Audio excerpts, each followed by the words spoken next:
It was a Tuesday when the sky spoke to me. Not in words, at first, more in colors. The morning light poured in through my window, but instead of its usual pale gold, it shimmered with deep crimson threads, like someone had stitched fire into the clouds. I sat up, rubbed my eyes, and whispered, "That's not normal."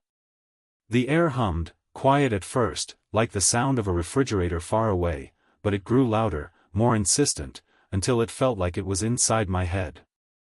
Then, clear as day, I heard a voice. "Mara, it's time." I froze.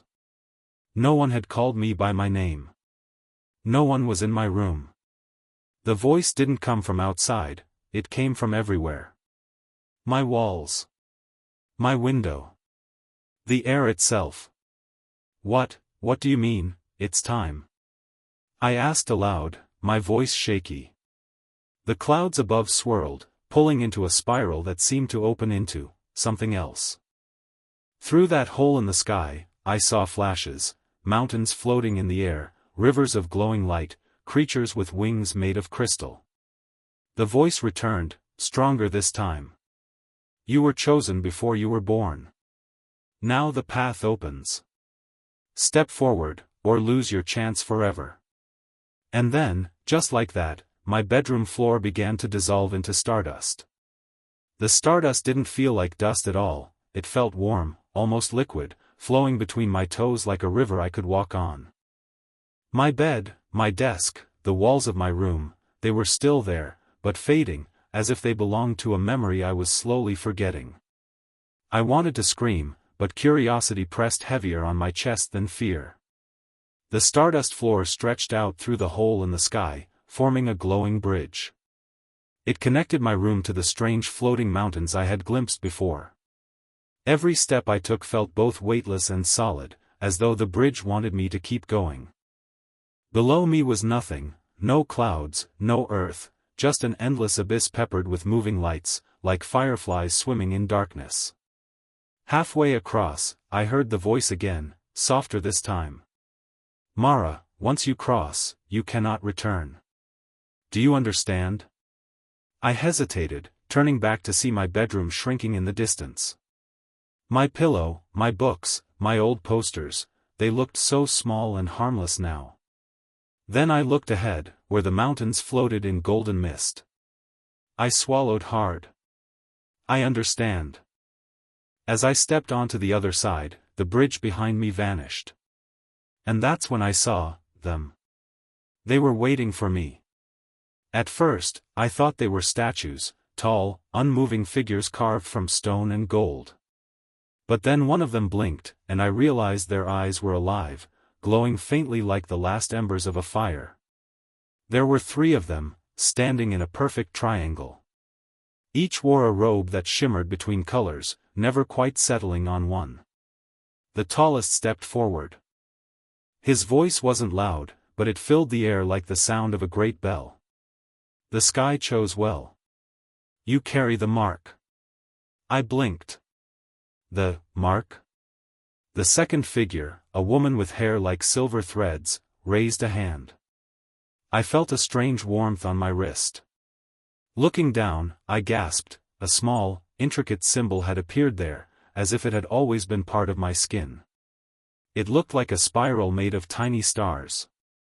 "This means you belong to the passage," she said, her voice calm but sharp, like water flowing over glass.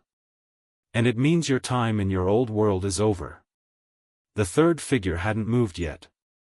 His hood shadowed his face, but when he spoke, it was barely more than a whisper. "The question is, will you survive the crossing?"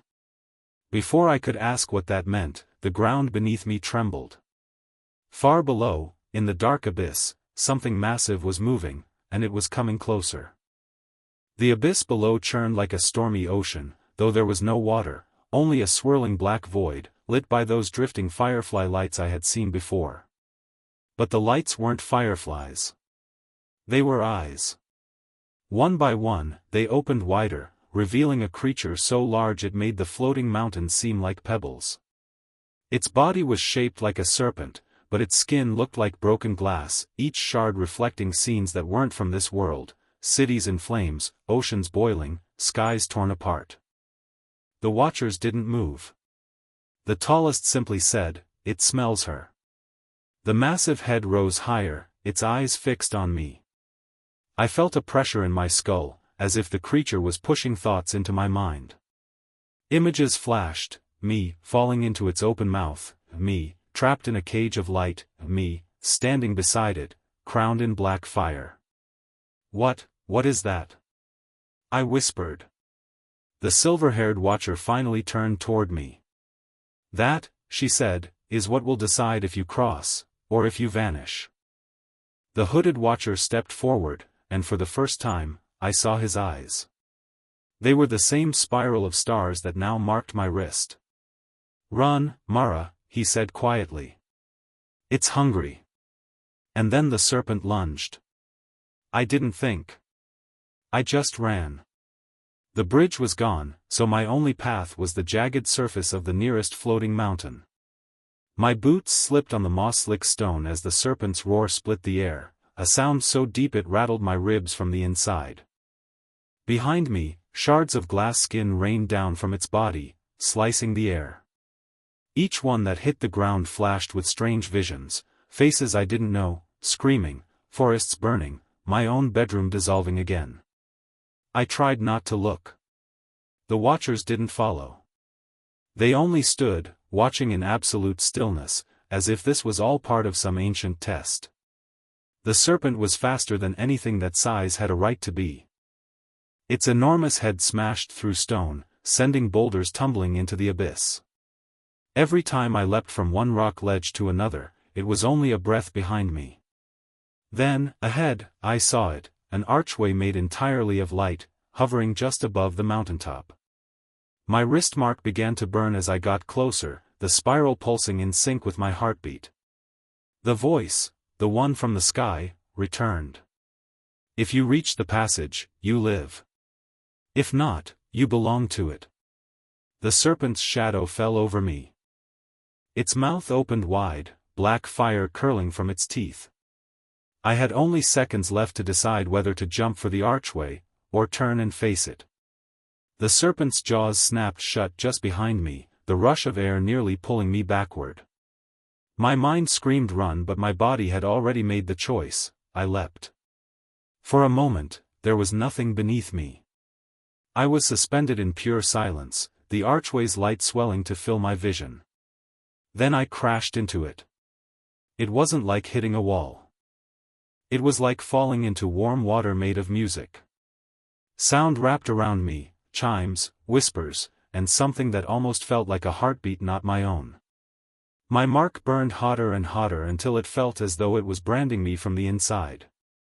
And then, just as I thought I might dissolve completely, the light spat me out. I landed hard on cobblestones. The air here was cool and sweet, carrying scents of flowers I didn't recognize. Towering spires of crystal loomed overhead, and a sky full of two suns painted the streets in gold and violet. I staggered to my feet, disoriented. The serpent was gone. But I wasn't alone. From the shadows between the crystal towers, figures emerged, humanoid, but with eyes too bright and movements too smooth to be human. Each wore the same shifting robes as the watchers. One of them smiled faintly. "You crossed," she said. "Good. Now we see if you can stay." The robed figure led me down a narrow street, the crystal spires humming faintly as we passed. Their light shifted with every step I took, like they were reacting to me. We stopped in front of a vast, open courtyard. The ground was made of mirrored stone so polished I could see the sky reflected beneath my feet, two suns above, two suns below. At the center stood a circle of 12 stone pillars, each carved with a different symbol. "This is the trial of echoes," the figure said. "Here, your truths will speak back to you. If you face them, you stay. If you run from them, you are sent elsewhere." I didn't need to ask what elsewhere meant. She motioned me forward, and as I stepped into the circle, the world seemed to fall silent. Then, from the mirrored floor, my reflection began to rise. It pulled itself free like a shadow becoming solid, until it stood across from me, a perfect copy of myself, but with eyes like black glass. When it spoke, its voice was my own, but sharper. Crueler. "You're not supposed to be here, Mara," it said. "You're just running from the life you ruined." The figure in the robe simply said, "You cannot leave until you answer yourself." My reflection circled me slowly, its glass-black eyes never blinking. "You think being chosen makes you special? You weren't chosen. You were desperate enough to jump. That's all." The words cut deeper than I wanted to admit. My fists clenched, nails digging into my palms. "Maybe I was desperate," I said, my voice low. "But I didn't stay where I was. I didn't keep hiding. I stepped forward when I had no reason to believe I'd survive." The reflection tilted its head, almost curious. "And if you fail here?" "Then I fail," I said. My heartbeat was hammering in my ears. "But I'll fail moving forward, not rotting in the same place. And that's more than you've ever done." For a moment, my reflection just stared at me. Then, without warning, it smiled, the exact smile I didn't know I was capable of, and dissolved into 1,000 shards of light.